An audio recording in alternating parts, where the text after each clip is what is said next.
ক্লান্ত পথ আর কবিতাদের ঘামঝরা আমি কিছু ঘুম কুড়িয়ে পেয়েছি রাস্তায়। হাসিগুলো উড়ে গেছে অনেকদিন সস্তায়, দুঃখ কিনেছি আমি দামি মৃত্যুর অপেক্ষায়।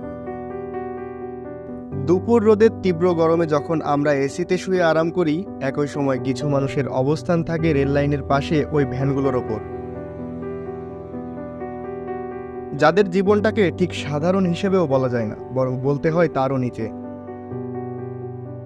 কারণ সাধারণ মানুষের হয়তো দিন শেষে মাথা গোঁজার ঠাঁই কোথাও না কোথাও থেকেই যায়, কিন্তু এই মানুষগুলোর ঠাঁই মেলে এই ভ্যানটাতেই, যেখানে সামান্য কিছু পেলেই আমাদের কত শত অভিযোগের জন্ম নেয়।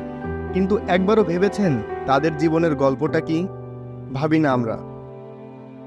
কারণ আমাদের জীবন নিয়ে শত অভিযোগ থাকলেও আমাদের মাথা গোঁজার ঠাঁই ঠিকই রয়েছে।